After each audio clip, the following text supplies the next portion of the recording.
Assalomu alaykum, hurmatli o'quvchilar. Bugungi mavzuyimiz tozalikka rioya qiling. Bugungi mavzuyimizning shiorasi shaxsiy gigiyena, sog'lom hayot kaliti. Bolajonlar, biz qanday qilib sog'lom hayot turmush tarziga o'tishimiz mumkin? Albatta, bunda o'zimiz va ota-onamiz qaramog'i ostida. Ya'ni qo'llarni yuvishni bunga misol qilib keltirishimiz mumkin. Toza qo'llar. Nega qo'llarni yuvish kerak? Ya'ni virus va bakteriyalarni yo'q qiladi. Bolalarning sog'lom o'sishini ta'minlaydi. Kasalliklardan himoya qiladi. Oziq-ovqatni xavfsiz tutadi. Qo'llarni qachon yuvish kerak degan savol ham tug'iladi albatta. Ovqatdan keyin va oldin, hojatxonadan so'ng, yo'talgan yoki aksirgandan keyin, axlat tashlagandan keyin.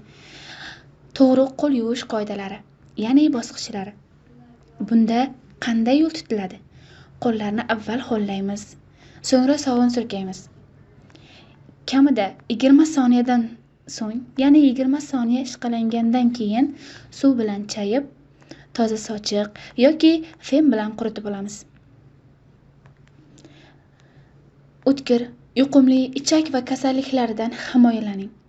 Mutaxassis tavsiyasi asosida profilaktik chora-tadbirlari.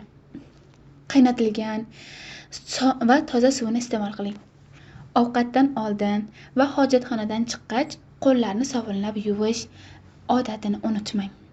Meva va sabzavotlarni yaxshilab yuvib iste'mol qiling. Tayyor ovqatni yopiq holda saqlang. Noma'lum sharoitda tayyorlangan ichimlik yoki ovqatlardan saqlaning.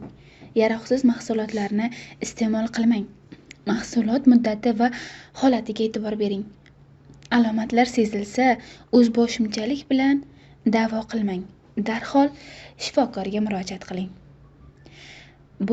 Bu ko'rinishda biz bakteriya va mikrobning tasviriy ko'rinishini keltirib o'tganmiz va grippdan, ya'ni tozalikka rioya qilish orqali kasalliklardan qanday qutqarilamiz? Qo'lni yuvish, tibbiy niqoblardan foydalanish, vitamin va mineral moddalarni iste'mol qilish yoki har qanday kasalliklarga emlanish. Bunda biz keltirib o'tganimiz ORVI belgilari. ORVI belgilari va profilaktika chora-tadbirlari.